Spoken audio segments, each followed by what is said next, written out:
खुलुमबाय गिबियावनो नोंथांमोन बयखौबो YouTube चेनेल सोरजि दा क्रिएटिविटी चेनेलाव बरायनानै लाग्रोनाय जालायबाय। दिनैनि माखासे गोनांथार माखासे आपडेटफोरखौ नोंथांमोननि सिगाङाव फोरमायथिना होनो आवगायनाय जालायबाय। नोंथांमोना नायनानै जुदि मोजां मोनोब्ला लाइक खालामगोन, शेयार खालामगोन होननानैबो आसा खालामबाय। लोगोसे चेनेलाव गोदान फैदोंब्ला आरो सानफ्रामबोनि बेबायदि गोनांथार आपडेटफोरखौ मोनबाय थानो लुबैदोंब्ला जाहाथे चेनेलखौबो साबस्क्राइब खालामनानै लायो बेखौनो गुरै खावलायबाय। थ' बिदिब्ला जोङो दिनैनि माखासे गोनांथार खौरांफोरखौ खोनासंलांदिनि। हाग्रामा महिलारि बिथाङा पावाराव फैफिनगोन ना फैफिना बियो सन्देह गोनां। लोगोसे इउपिपिएल राजखान्थि दोलोखौबो दायो सरकारा लाबोफिनोब्ला बर' हारिया जोबस्रांनायनि लामायाव। थारैनो बर' हारिया इउपिपिएल राजखान्थि दोलोखौ सरकाराव लाबोफिनोब्ला बियो जोबस्रांनायनि लामायाव। बाथ्राखौ बुंथिनानै होदों इउनाइटेड फराम अफ एक्सन डेभेनि लेङाइ आफादगिरि नायस्रां औवारि बिथाङा। मिथिनो मोननाय बायदिब्ला एपिपि गोदान राजखान्थि हान्जाया दायो गुबुन समाव गुबुन बायदि हाबाफारि लानानै फैगौ 2025 मायथाइयाव जानो गोनां बिटिसि बिसायख'थिखौ नोजोर होनानै गावसोरनि राजखान्थि दोलोनि गोबांथार थाखोनि आफादफोरखौ दाफुंबाय थानायखौ नुनो मोननाय जादों। मिथिनो मोननाय बायदिब्ला बेबायदिनो मैयाबो 14 नं चिरां दुवार ब्लकनि सिङावनो थानाय एपिपि राजखान्थि हान्जानि मोनसे प्राइमारि कमिटि दानाय जायो होनना मिथिनो मोननाय जादों, जेराव बाहागो लाहैदोंमोन इउनाइटेड फराम अफ एक्सन डेभेनि लेङाइ आफादगिरि नायस्रां औवारि बिथाङा। बे बाहागो लानायाव बिथाङा खौरांगिरिफोरनि गेजेराव थामहिनबा गावनि बिबुंथिनि गेजेरजों गोबांथार बाथ्रा बुंथिनायखौ नुनो मोननाय जादों, जेराव बिथाङा बुंथिनानै होनाय बायदिब्ला थारैनो हाग्रामा महिलारि बिथांखौ जोङो मोनसे समाव हेफाजाब खालामोमोन, नाथाय दायो हाग्रामा महिलारि बिथाङा पावाराव फैनायनि गोहो गैयैखौ जों नुहुराखै। थामहिनबा हाग्रामा महिलारिजों दायो गोबांथार दैदेनगिरि आखि आगदाफोरा गुबुन राजखान्थि दोलोफोराव जायखारलांबाय। बेनिखायनो हाग्रामा महिलारिया दायो पावाराव फैफिनगोन ना फैफिना बेनि सन्देह दं। बेनिखायनो जोङो दायो एपिपि राजखान्थि हान्जाखौ दादों। गुबुन फारसेथिं प्रमद बर' दैदेननाय इउपिपिएल राजखान्थि दोलोआबो दायो सरकाराव फैनानै बिटिआर एकर्डनि मोनसेबो खामानिखौ मावफुंहोनो हायाखै। लोगोसेनो प्रमद बर'आ बिटिआर गोरोबथाखौ खालामनानै थारैनो रायजो राजाफोरखौ आरो गोबांथार सुबुंफोरखौ थगायबाय। बेनि अनगायैबो इउपिपिएल राजखान्थि दोलोआ दायो सरकाराव फैफिनोब्ला 5 बोसोराव जेरैबायदि रायजो राजाफोरखौ थगायदों, बेबायदिनो फैबाय थानाय समाव इउपिपिएल राजखान्थि दोलोआ फिन सरकाराव फैफिनोब्ला थारैनो बर' हारिया जोबस्रांनाय फारसे थांगोन होननानैबो बिथाङा गोख्रों रावफोरजों खौरां बा गावनि बिबुंथिनि गेजेरजों बुंथिनानै होनायखौ नुनो मोननाय जादों। लोगोसेनो बेनिखायनो फैबाय थानाय 2025 मायथाइयाव जानो गोनां बिटिसि बिसायख'थियाव मानगोनां अनजुलि दैमारि बिथांखौ देरहाहोनानै बिटिसिनि चिफ खालामनो हायोब्ला थारैनो बर' हारिनि खौसेथि आरो बर' हारिनि मोनफ्रोमबो मोनथाय, बर' हारिनि साफ्रोमबोनि गांनाय उखैनाय आरो बर' हारिखौ रैखाथि होनो हागोन होननानै बिथाङा बुंथिनानै होनायखौ नुनो मोनबावदों। बिपिएफ राजखान्थि दोलोआ दायो थैहां बरफहां मोनसे राजखान्थि दोलो।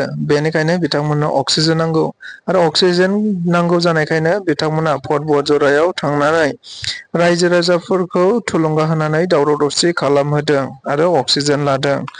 बाथ्राखौ बुंथिनानै होदों सावथुन मुलुगनि सासे मुंदांखा फावगिरि लोगोसे इउपिपिएल राजखान्थि दोलोनि सासे दैदेनगिरि फैलाजे बरगयारि बिथाङा।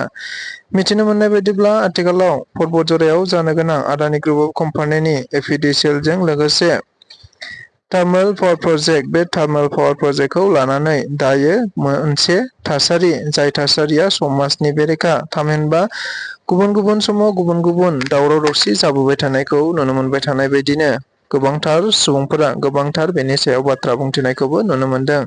थिग बेबायदिनो फैला बिथाङाबो बे बाथ्राखौ बुंथिनानै होदों दि थारैनो बिपिएफ राजखान्थि दोलोआनो दायो भट बजरा ओनसोलाव थांनानै बेबायदि दावराव दावसि खालामनायनि थुलुंगा होबाय थादों आरो भट बजरायाव थांनानै बिथांमोना गावसोर थैखासिगोनखाय अक्सिजेन लाहैदों होननानैबो बुंथिदों। लोगोसेनो बिथाङा बुंथिबावनाय बायदिब्ला जोंनो बेबायदि इन्डास्ट्रि, जोंनो बेबायदि माखासे थार्मेल पावार प्रजेक्टफोरखौ नांगौ आरो बेनि गेजेरजोंनो जोङो लाइमोनफोर आरो ओनसोलफोरखौ जौगाखांहोनो हायो। नाथाय बेफोरनि थाखाय रायजो राजाफोरनि मोनबो खहा जाया, रायजो राजाफोरनि मोनबो हा हु थाङा, रायजो राजाफोरनि मोनबो बेबायदि जाब्रबथाय जाया। बेफोर गासैखौबो नोजोर बोनानै बेफोरबायदि इन्डास्ट्रिखौ जोङो खालामनांगौ होननानै बिथाङा बुंथिदों। नाथाय बिपिएफ राजखान्थि दोलोआ बबे मोनसेयाव राजखान्थि खालामाखै? बिथांमोनहा पिकेडब्लिउएसनि दायो बिटिआरआव सिमा बारायनो गोनांखौ लानानैबो राजखान्थि खालामदों आरो दायो बासबारियाव जानो गोनां थार्मेल पावार प्रजेक्टखौ लानानैबो दायो रायजो राजाफोरखौ थुलुंगा होनानै दावराव दावसि खालामनो बाथ्रा बुंहैदों होननानैबो बिथाङा गोरों रावफोरजों बुंथिनानै होबावदों। बिटिआरनि गाहाय मावफुं सोद्रोमा प्रमद बर' बिथांनि दैदेननायाव मैया क'क्राझाराव एपिडिसिएलजों लुफुंजानो गोनां आदानि ग्रुप अफ कम्पानिनि थार्मेल पावार प्रजेक्टखौ नोजोर बोनानैनो मोनसे सावरायलायनाय जथुम खुंनाय जादों होनना मिथिनो मोननाय जादों। मख'नो गोनांदि बे सावरायलायनायाव गुबैयै दुलाराय बर' फरायसा आफाद, एसपि, डिसि, बर' समाज आफाद, बरजरा जिल्ला बर' थुनलाइ आफाद, बर' हारिमु आफाद आरो गुबुन गुबुन आफादफोर फारियै फाग्लिजरा ओनसोलनि रायजो राजा आरो पदबजरा ओनसोलनिनो गोबां साननो हनो गोरों सुबुंफोरा बे हाबाफारियाव बाहागो लादों होनना मिथिनो मोननाय जादों। लोगोसेनो बे हाबाफारियाव बाहागो लाबावदोंमोन बिटिआरनि गाहाय मावफुं सोद्रोमा प्रमद बर'जों लोगोसे EM Wilson Hansda, EM Ranjit Basumatary बिथांमोनहा। जों बयबो खौरां बिजोंफोरनि गेजेरजों नुनो मोनगासिनो दं। आथिखालाव पदबजरा ओनसोलनि सिङावनो थानाय फाग्लिजरा पार्ट 2 गामियाव दायो आदानि ग्रुप अफ कम्पानिनि मोनसे पावार प्रजेक्ट खालामनो थांखि लादों। जाय पावार प्रजेक्टखौ एपिडिसिएलनि जोहै खुंनाय जागोन आरो बे एपिडिसिएलनि जोहै बानायनो गोनां पावार प्रजेक्टखौ लानानैनो फाग्लिजरा पार्ट 2 जों लोगोसे गोबां गुबुन गुबुन गामिफोरा दायो बेखौ फाग्लिजरा अदेबानि बासबारियाव खालामहोनाय जानाय नङा होननानै हेंथा सोमावसारनायाबो गोबां जानानै थांबाय।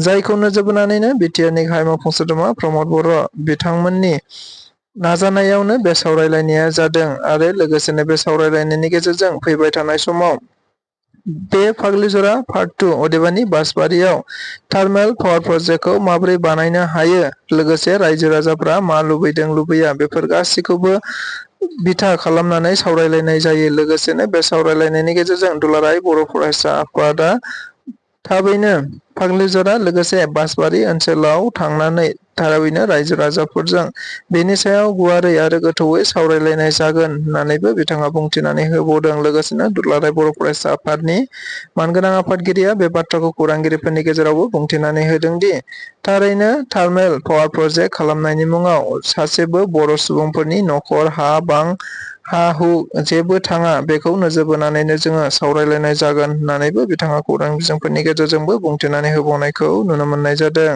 डक्टर सांग्रां ब्रह्मनि फिन आरोबाव मोनसे बाखनायथाव हाबा।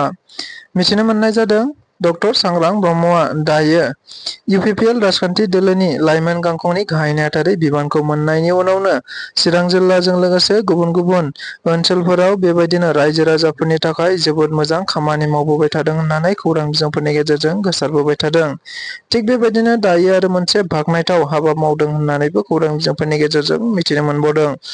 जेराव मिथिनो मोननाय बायदिब्ला थांनाय गोलाव समनिफ्रायनो